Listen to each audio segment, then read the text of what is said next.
Catherine Whitehofer, les damos la bienvenida al capítulo 5 de nuestro ciclo de conversatorios NPG sobre la nueva Ley General de Contrataciones Públicas, en donde continuaremos con la tercera parte del tema: ejecución de contratos de obras públicas, solución de controversias y Junta de Prevención y Resolución de Disputas. Empezaremos este conversatorio hablando sobre arbitraje para luego finalizar con la Junta de Prevención y Resolución de Disputas, o JPRD. Muy buenos días, Catherine. Muy buenos días, Mariano. Empecemos con la primera pregunta sobre el arbitraje. ¿Qué nos podrías comentar sobre el tipo de arbitraje que se contempla para las contrataciones públicas? Muy bien, muchas gracias, Mariano. Bueno, en esta oportunidad, al igual que en todas sus antecesoras, la ley sigue apostando para el arbitraje en contrataciones públicas por el arbitraje institucional, ¿sí? La regla general sigue siendo el arbitraje institucional y se indica que se podrá recurrir al arbitraje ad hoc solamente en aquellos casos en que la cuantía de la controversia no supere las 10 UITs. ¿Eso qué quiere decir? Que en aquellos casos en los cuales la controversia sea hasta 53.500 soles, las partes podrán recurrir a un arbitraje ad hoc. Esto nos lleva a la conclusión de que en general, o al menos en lo que se trata la ejecución de obras públicas, casi todas las controversias serán arbitraje institucional. Ahora, honestamente, en lo que se refiere a arbitraje en materia de contratación pública, yo creo que de una vez se podría decir simplemente que todas las controversias se podrían ir a un arbitraje institucional, reservando el arbitraje ad hoc, digamos, para otro tipo de controversias privadas en los cuales se puede gozar de un poco más de confidencialidad. Pero en lo que se trata de arbitraje en materia de contrataciones públicas, personalmente es que simplemente se podría decir que todas se vayan a un arbitraje institucional, no entendiendo muy bien la razón de por qué se establece la diferencia solamente en base a la cuantía de la controversia. Y otro tema muy importante, y esta sí es una novedad, Mariano, es que esta ley por primera vez establece, ¿sí?, la posibilidad de poder recurrir al arbitraje internacional, estableciendo ciertos requisitos. El reglamento indica que se podrá recurrir al arbitraje internacional, es decir, un arbitraje administrado por un centro de arbitraje no situado en el Perú, en aquellos casos en los cuales el contratista sea un extranjero no domiciliado y en que el monto del contrato supere las 20.000 UITs. ¿Eso qué quiere decir? Que en aquellos casos en los cuales el monto del contrato sea superior a 107 millones de soles y el contratista sea un extranjero no domiciliado, se podrá recurrir al arbitraje internacional. Esto sí me parece una muy buena noticia, una novedad muy positiva, porque simplificará los trámites administrativos. Si nosotros lo que queremos en el Perú es fomentar justamente de la competencia, que puedan venir contratistas de otras partes del mundo a aportar con su tecnología, con su eficiencia y no quedarnos en el mercado de siempre, el hecho de que se pueda establecer la posibilidad de recurrir a un arbitraje internacional con un contratista extranjero no domiciliado significa que ese postor, ese contratista, no tendrá que constituir una sucursal en el Perú, lo cual, digamos, fomenta la competencia. Entonces, esto, Mariano, sí me parece una novedad muy positiva y vamos a ver cómo funciona en los próximos años. Muy bien, empezamos con buenos cambios, con cambios positivos. Yo también concuerdo, creo que el arbitraje institucional es importante, genera más transparencia y da la sensación de tener más orden, y esa sensación muchas veces es cierta, uno es tangible, uno lo puede ver. Uh-huh.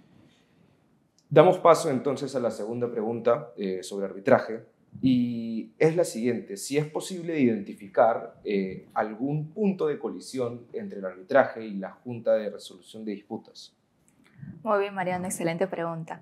En realidad, hasta la regulación que teníamos hasta hace poco tiempo, y considerando que la Junta de Resolución de Disputas es un mecanismo relativamente nuevo en nuestra legislación, en realidad en la práctica se han identificado diversas situaciones en las cuales parecería que la legislación no terminaba de encajar el funcionamiento de las Juntas de Resolución de Disputas y hacer el empalme con el arbitraje, ¿no? Pero digamos, esto seguramente es materia de mayor discusión, pero sí me gustaría traer a colación un tema específico que seguramente va a generar determinados precedentes en la práctica, y es que ahora en esta ley se indica que la Junta de Prevención y Resolución de Disputas no se puede pronunciar sobre la eficacia, validez y nulidad del contrato. Entonces, ¿eso qué quiere decir?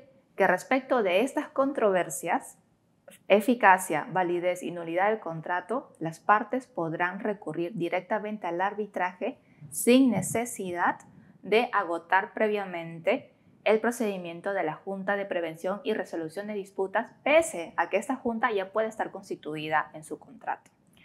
Esto me parece algo de absoluta importancia, pero seguramente ya conversaremos contigo, Mariano, la conveniencia o no de haber establecido para la Junta de Prevención y Resolución de Disputas qué controversias pueden ser resueltas por este organismo. Muy bien, ese es un punto importante y que estoy seguro que se va a comentar más adelante mucho sobre esto, pero hay un punto sobre el cual ya se ha hablado y se sigue hablando en esta nueva norma, en los cuales sí se notan cambios, que son la regulación de las medidas cautelares en la ley. ¿Cuáles son tus impresiones sobre esta nueva regulación? Muy bien, sí se ha establecido, digamos, un apartado específico en esta nueva ley para el tratamiento de las medidas cautelares. Ahora, esto sí me parece un ejemplo de sobreregulación que de repente ha tenido buenas intenciones, ¿sí? O de repente se puede comprender cuál es el trasfondo de estas incorporaciones, digamos, a nuestro ordenamiento jurídico sobre el tratamiento de las medidas cautelares. Sin embargo, me parece que no es lo más beneficioso en general para la ejecución de obras públicas. Por ejemplo,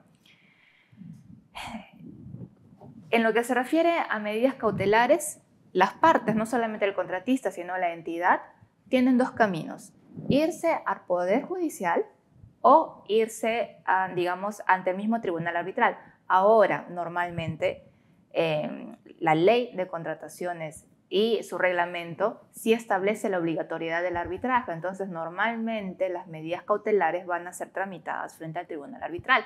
Sin embargo, hay situaciones en las cuales un tribunal arbitral todavía no está constituido, puede tomar un tiempo desde que se inicia el arbitraje hasta que se constituye el tribunal arbitral y toma competencia, en el cual, digamos, cualquiera de las partes todavía puede necesitar tutela urgente. Entonces, en ese caso, cualquiera de las partes puede ir al Poder Judicial. Entonces, ya sea que se vaya al Poder Judicial o al arbitraje, digamos, ya existe una regulación en cada uno de estos ámbitos respecto a los requisitos y procedencia de las medidas cautelares, ¿no? Ahora, lo que ha sucedido con esta nueva ley es que se incorpora a nivel de ley nuevos requisitos para el análisis, ya sea a cargo del juez o a cargo de los árbitros. Por ejemplo, se indica de manera expresa que previo a su decisión, el juez o el tribunal arbitral, según corresponda, deben evaluar la irreversibilidad de la medida, así como el perjuicio que de ésta se derive contra el interés público. ¿Qué es lo que está pasando? ¿Qué es lo que pasa con esta oración seguramente bien intencionada de la ley? Está generando efectos absolutamente negativos en la ejecución de obras públicas. ¿Por qué? Porque ya sea que vamos al Poder Judicial, aplica el Código Procesal Civil. ¿Esto qué quiere decir? Que ya existe una regulación procesal, ¿sí?, para los requisitos y el otorgamiento o no de una medida cautelar. Ya están dados los requisitos en el Código Procesal Civil. Si nos vamos al arbitraje, es decir, si ya existe un tribunal constituido, el tribunal ya tiene competencia y ya puede emitir medidas cautelares, los requisitos para la emisión de las medidas cautelares van a estar normalmente establecidos en el reglamento de arbitraje, porque normalmente las controversias sobre construcción por su cuantía van a un arbitraje institucional y normalmente los reglamentos de las instituciones arbitrales tienen algún tipo de regulación respecto de los requisitos y otorgamiento o no de una medida cautelar. Y si no estuviera, digamos,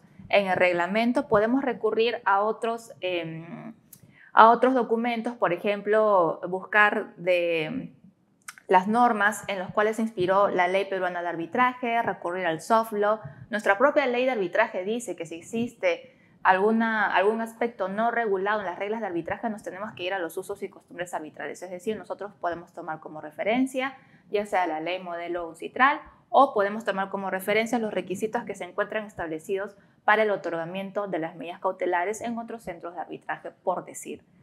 Sin embargo, esta ley a nivel de ley incorpora, ¿sí?, un nuevo requisito. Es decir, ya sea el juez cuando tramite una medida cautelar va a tener que revisar lo que dice el Código Procesal Civil y la ley, y lo mismo con el Tribunal Arbitral cuando una medida cautelar sea puesta a su conocimiento. Para resolver tendrá que mirar el reglamento de arbitraje, el soft law y además, en caso de contratación pública, este nuevo requisito introducido por la ley. Ahora, ¿cuál es la gran observación a este nuevo requisito para el análisis de las medidas cautelares? Un principio fundamental, ¿sí?, en la búsqueda de justicia, y lo voy a decir directamente, es justamente que el juez o el que tiene que decidir de manera imparcial. Entiéndase, libre absolutamente de cualquier tipo de presión, ¿ok?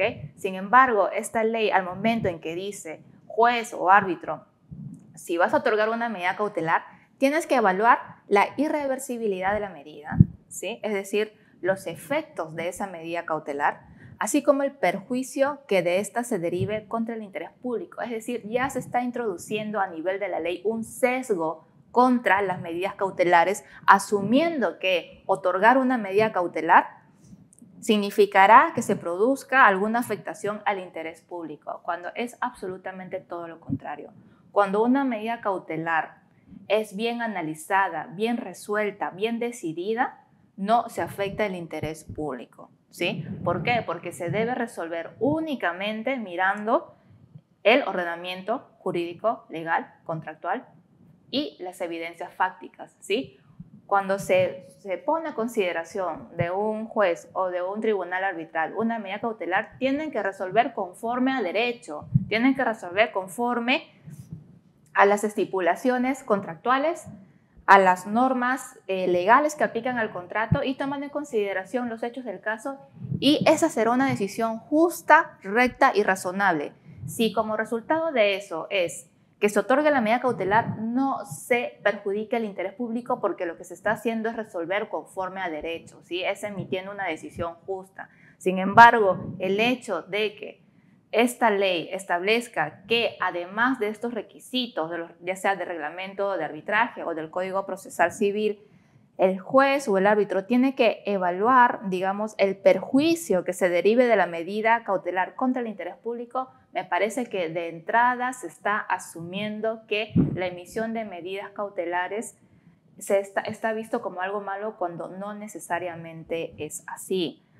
De hecho, si nosotros proseguimos y vamos a la siguiente requisito, bueno, a uno de los siguientes requisitos establecidos en esta ley, dice, además, esta ley de entrada, no proceden las medidas cautelares destinadas a impedir, paralizar o retrasar el inicio o continuidad de la ejecución de obras en salud, educación, infraestructura vial y saneamiento, y la gestión y conservación por niveles de servicio para el mantenimiento vial. Acá hay muchísimas cosas por desmenuzar, Mariano, y podemos entender, ¿sí?, en base a los acontecimientos de los últimos años, que si bien es cierto las medidas cautelares han sido utilizadas como un mecanismo, no quiero decir como un mecanismo de gestión contractual, porque cualquiera de las partes en realidad puede acceder a esta tutela urgente, pero sí se han visto casos, por ejemplo, en los que las medidas cautelares están de alguna manera relacionadas a eventos de suspensión o paralización de la ejecución de obras, ¿no? Entonces se asume y se dice, el juez o el árbitro ha ordenado, digamos, a través de una medida cautelar, a través de una estrategia, digamos, casi que fraudulenta, se ha utilizado este mecanismo para suspender o paralizar las obras afectando el interés público, ¿no? Entonces, volvemos al principio.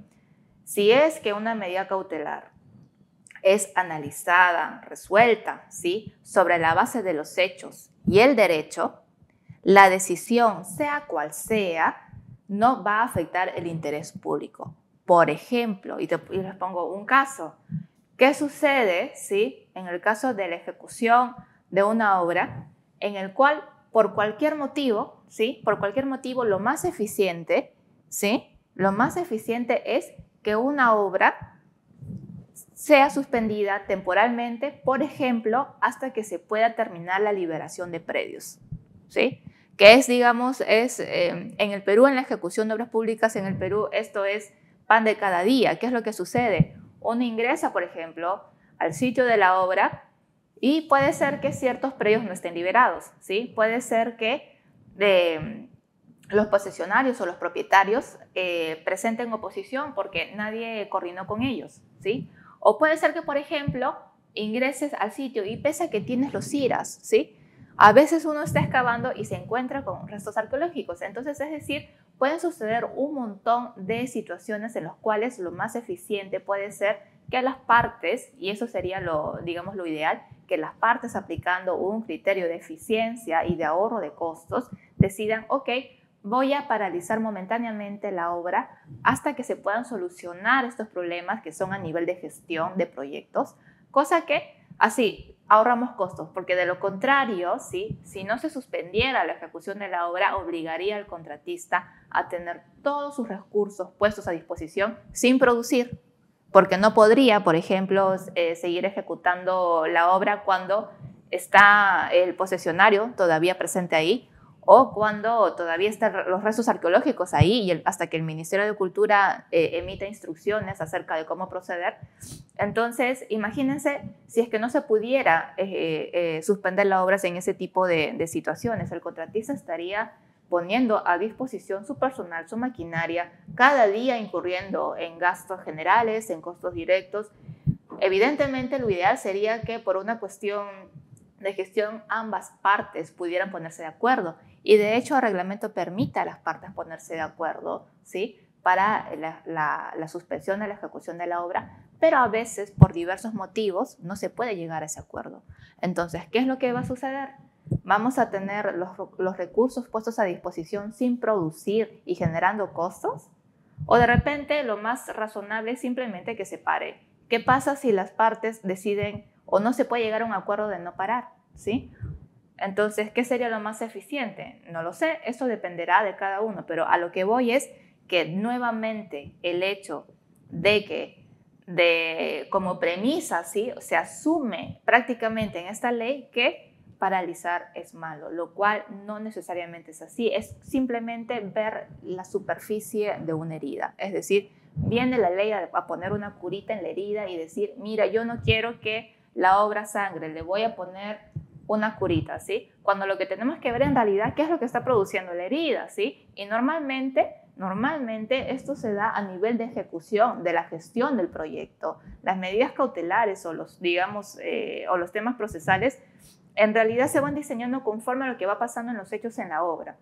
Entonces, se puede entender nuevamente la intención, las buenas intenciones de la ley, en el sentido de que incluso no ha dicho que esto aplica para todo tipo de obras, sino en los que podríamos considerar las más importantes, que son salud, educación, infraestructura vial, saneamiento, ¿no? Gestión y conservación de niveles de servicio para el mantenimiento vial. Parecería perfecto. En realidad, cualquier persona diría, ok, me parece que ese tipo de obras no se deben suspender, pero poner una disposición en este sentido, ¿sí? Que va a aplicar de manera general, con independencia de las circunstancias de cada obra, lo único que está generando es un incentivo perverso, porque los contratistas, ¿sí? Justamente que queremos que de ahora en adelante haya más competencia, más concurrencia de contratistas nacionales, extranjeros que puedan venir al Perú a aportar con nuevas tecnologías, nuevos métodos, etc. Al momento de evaluar sus riesgos, ¿sí? Al momento de evaluar sus riesgos van a ver la ley y van a decir, momento, si yo pretendo, digamos, invertir en una obra en salud, ¿sí? En los cuales se producen cambios tecnológicos a cada momento, pero sin embargo tengo en algo tan importante que es una tutela urgente, si yo me veo en la necesidad de recurrir a una medida cautelar porque necesito tutela urgente, de frente tengo este impedimento en la ley, honestamente estamos tratando de, por un lado, estamos diciendo bienvenido al arbitraje internacional, bienvenidos los contratistas extranjeros no domiciliados, no van a tener que constituir una sucursal en el Perú, se les facilita su llegada al Perú, pero por otro lado bajamos y la ley te dice bienvenido, pero vas a tener esos impedimentos. No tiene sentido. Concuerdo con lo que dices, Catherine. Creo que el ejemplo que has dado grafica bastante la problemática sobre las medidas cautelares. Concuerdo también en el punto que el legislador parece que ha sido demasiado proteccionista con los intereses del Estado en exceso. Y también concuerdo con el problema sobre los requisitos, específicamente sobre el interés general, que es un concepto jurídico indeterminado que para muchas personas pueden significar cosas distintas. Muy bien, para finalizar de forma más alegre esta parte de arbitraje, ¿qué novedad positiva nos podrías brindar y quisieras remarcar, Katy? Muy bien, sí, ahora sí vamos a lo positivo, por favor. Entonces, dos cosas que sí vale la pena resaltar de esta nueva ley.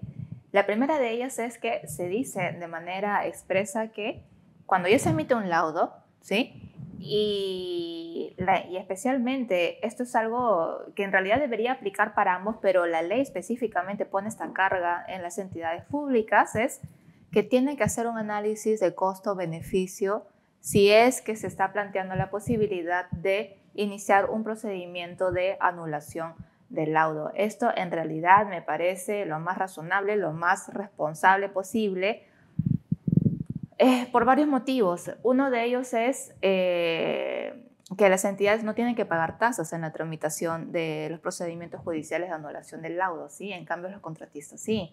Entonces, por temas económicos, por temas de no saturar, digamos, el sistema de administración de justicia con procedimientos que son, digamos, a todas luces completamente innecesarios. Esto sí es una incorporación realmente positiva, pero vamos a ver cómo esto se da en el tiempo. Ojalá que de verdad de ahora en adelante en el tema de laudos arbitrales y en el tema de anulación de laudos arbitrales podamos ver que tanto las entidades como los contratistas están haciendo este análisis de costo-beneficio en lo que se refiere a los procedimientos de anulación del laudo.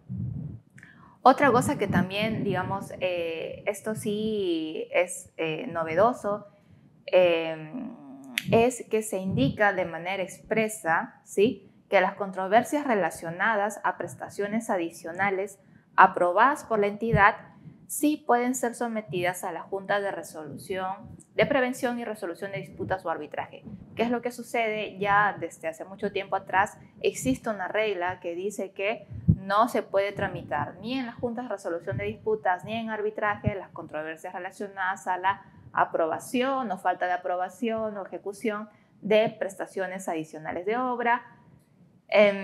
Digamos, es una disposición que honestamente tampoco le encuentro mucho sentido, pero bueno, ahí ha estado presente durante ya varios años en lo que es la regulación de ejecución de obras públicas. Pero ¿qué sucede? Que sí existen situaciones que no están previstas, digamos, estrictamente dentro de este supuesto de hecho, ¿sí?, dentro de esta exclusión del arbitraje y de la JRD, pero que felizmente con ocasión de esta ley ya se está diciendo, ya se está estableciendo una diferencia entre lo que sí puede ser sometido a la JPRD y arbitraje. ¿Qué es lo que no puede ser sometido? Bueno, la decisión de aprobar o no aprobar las prestaciones adicionales de obra, perfecto. Pero cuando se trata de prestaciones adicionales que ya fueron aprobadas por la entidad, eso sí que puede ser sometido a JRD y o arbitraje. Esto en realidad me parece que simplemente es una aclaración de lo que siempre debió ser y esperemos que esto de verdad ayude porque sinceramente una de las controversias más comunes, usuales y de cuantías importantes en la ejecución de obras públicas está relacionada justamente al tema de adicionales. Entonces no es, digamos, razonable que cuestiones tan importantes como los adicionales de obra tengan que ser resueltos en el Poder Judicial, pero al menos esta ley sí establece una aclaración diciendo que aquellos adicionales que sí han sido aprobados sí pueden resolverse a través de mecanismos mucho más expeditos, como son la Junta de Prevención y Resolución de Disputas y Arbitraje. Todo lo que no es esto sigue estando bajo la disposición anterior, ¿no? Que es que no se puede llevar a JPRD ni a arbitraje, pero al menos esta distinción ya establece una línea de corte bastante importante que permitirá resolver justamente a través de estos mecanismos más céleres controversias importantes en la ejecución de obras. Muy bien. Habiendo terminado de tratar los cambios más importantes relativos al arbitraje, cambios positivos, otros no tanto, pasamos ahora a tratar lo relacionado con la Junta de Prevención y Resolución de Disputas, o JPRD. Así es, Mariano, esta ley ha traído varios cambios y en lo que se refiere a la Junta de Resolución de Disputas trae un cambio que es más que evidente, es bastante obvio y salta a la vista, que es el cambio de nombre. Entonces, Mariano, ¿qué nos puedes comentar acerca de esto? ¿Este cambio es solamente un cambio de nombre o de verdad se establece, digamos, una diferencia importante en lo que se refiere a las funciones de la Junta de ahora en adelante? Bien, sí, es el cambio más notorio. Si bien para muchas personas puede ser nada más la inclusión de una palabra y puede no tener mucha relevancia, yo creo que la inclusión de la palabra prevención implica un cambio de enfoque en cómo ve la norma o cómo la norma quiere que los funcionarios y los privados vean a las juntas hoy en día. Pienso que esta incorporación tiene como objetivo brindarle la importancia que merece el rol preventivo de las juntas, que no la ha tenido antes, y que las personas que no tienen tanto conocimiento sobre las juntas o que no han tenido experiencias en dispute boards antes, conozcan este rol preventivo un poco desconocido antes. ¿Por qué?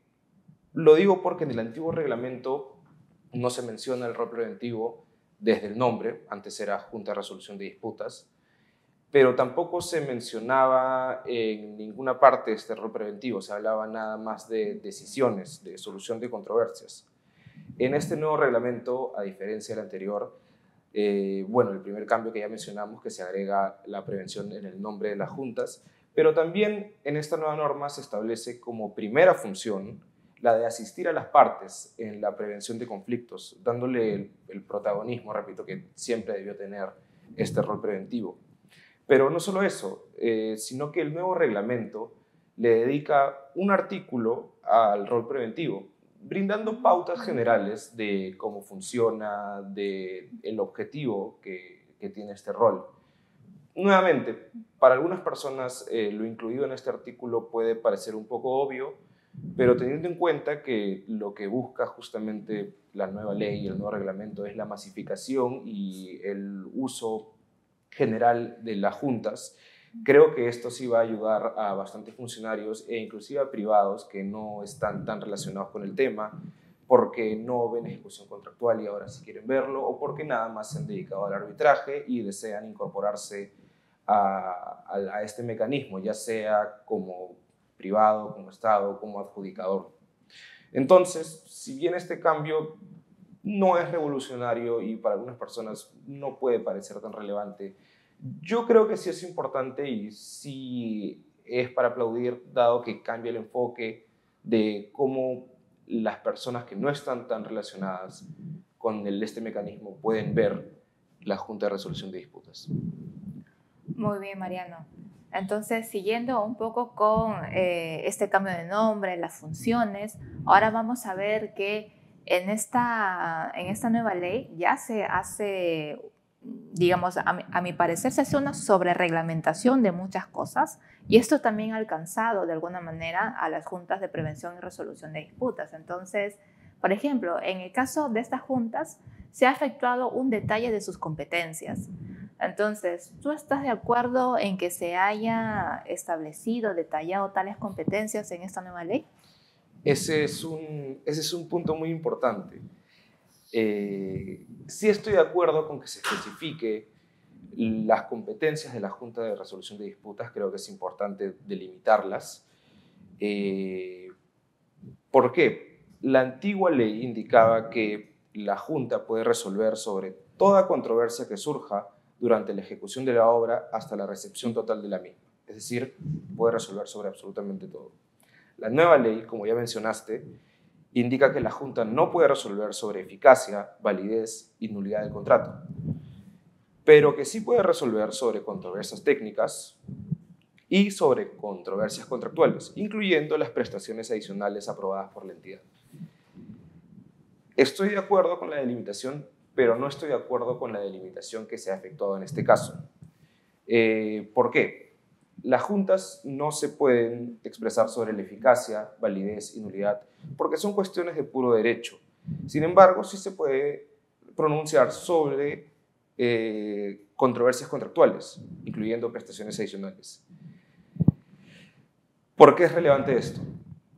Para entender la relevancia de este punto, primero tenemos que ir a los requisitos del adjudicador, que es contar con título profesional registrado en SUNEDU, muy bien, experiencia de 2 años como adjudicador o supervisor, excelente, o tener experiencia de 3 años en el sector público en materia de contratación pública, o en el sector privado como árbitro o secretario arbitral. Y este tercer requisito que sigue a continuación es el problema: ser ingeniero o arquitecto. Como vemos, no hay el requisito de ser abogado. Entonces, tenemos a ingenieros y arquitectos resolviendo sobre materia contractual, sobre temas de derecho.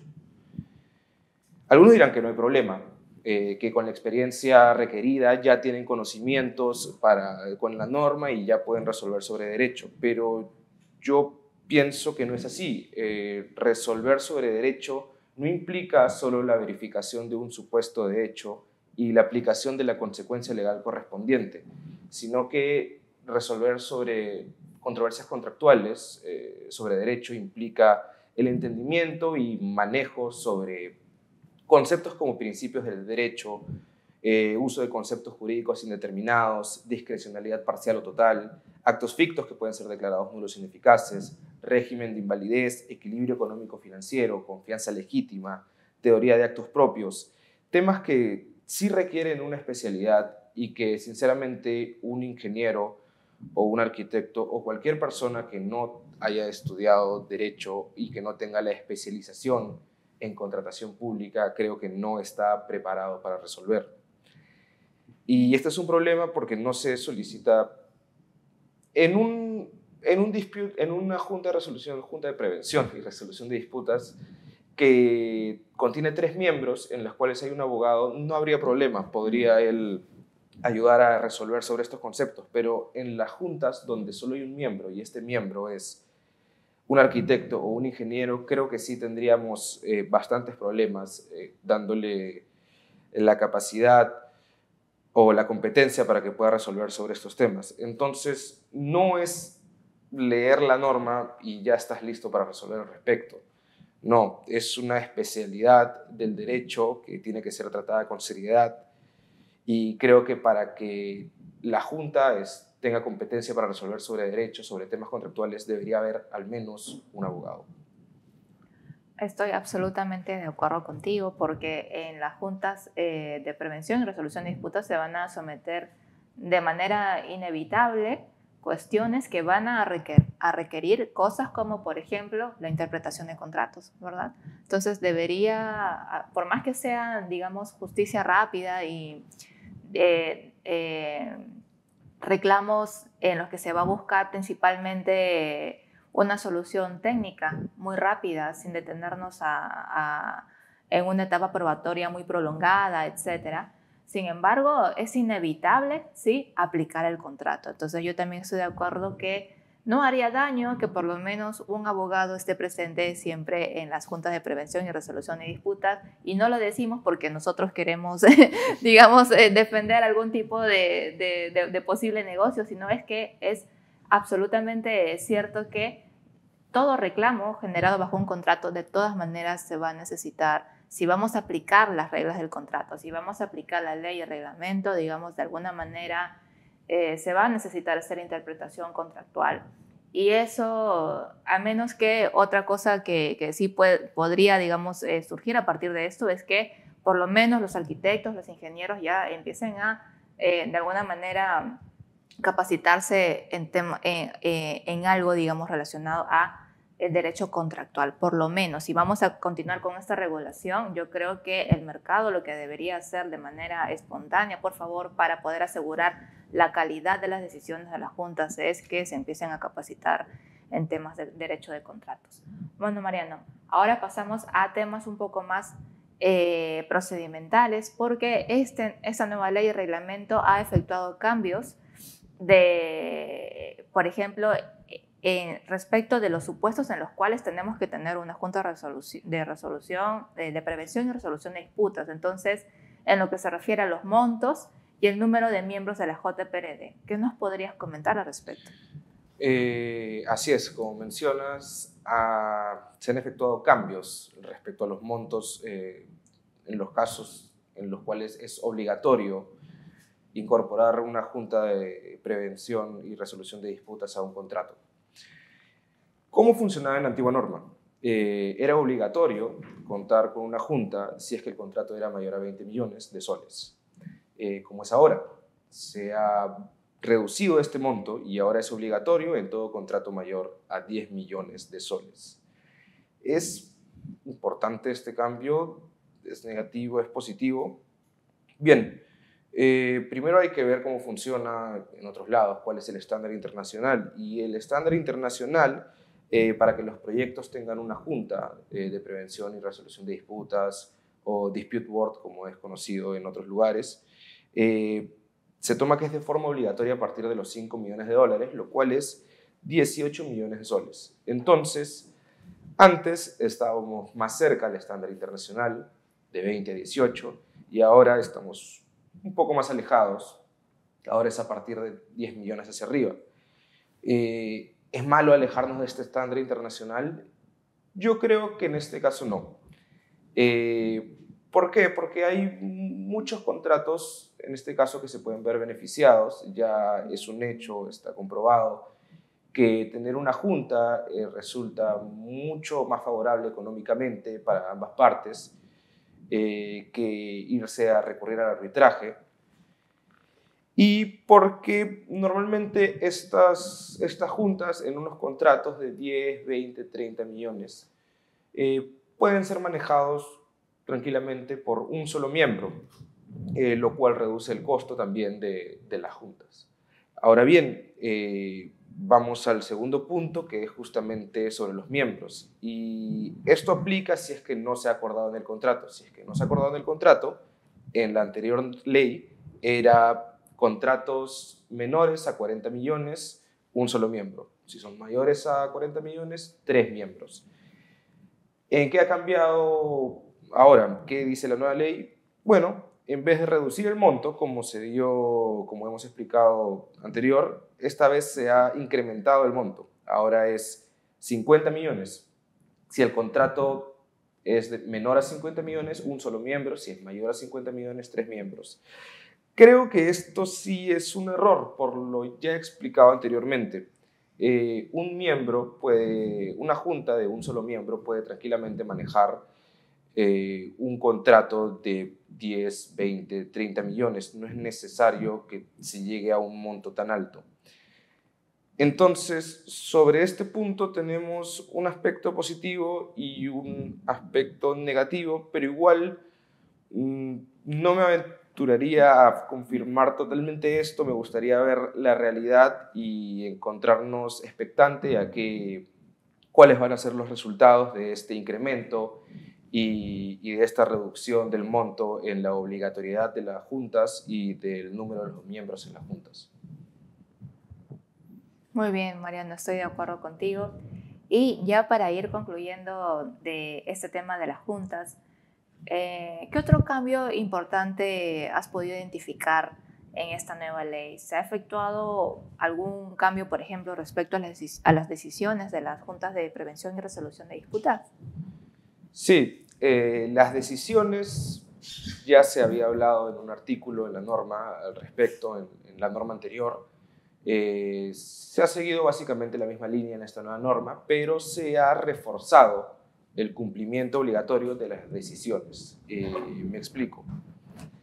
El antiguo reglamento señalaba que estas decisiones eran vinculantes y de inmediato y obligatorio cumplimiento para las partes desde su notificación. ¿En qué ha cambiado? ¿Qué dice el nuevo reglamento?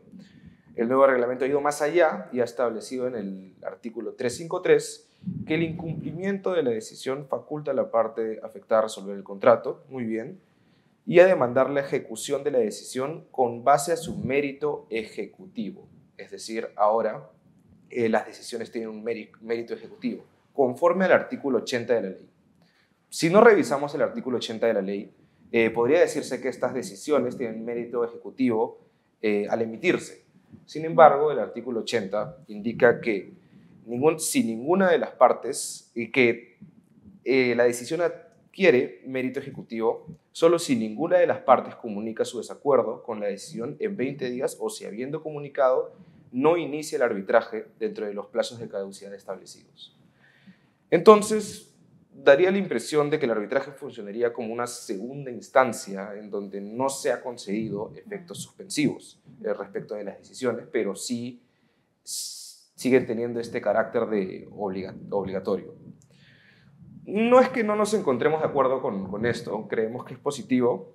Sin embargo, igual que el punto anterior, queríamos hacer esta aclaración y nos encontramos expectantes a lo que pueda resultar de este cambio en la práctica. Justamente, Mariano, esta nueva, digamos, disposición de la ley está tratando, me parecería, de poner solución a un problema recurrente, que es qué pasa si la parte que debe cumplir una decisión de la Junta no lo hace. Por más que ya estaba puesto en nuestra legislación de que sí es una obligación esencial del contrato, pero digamos uno no puede obligar a la otra parte a hacer o no hacer, pero esto obligaba, digamos, a la parte perjudicada con el incumplimiento, ¿sí?, de esta decisión, plantearse cuáles son los caminos para poder ejecutar esto. Y algunas veces se pensaba que tenían que esperar a que termine las funciones de la Junta, que se da con la recepción de la obra, iniciar un arbitraje para obtener un laudo, porque el laudo sí tiene título ejecutivo, ¿no? Sí es un título ejecutivo. Ahora, con esta ley que se dice ya de manera expresa, le da mérito ejecutivo a las decisiones de las juntas.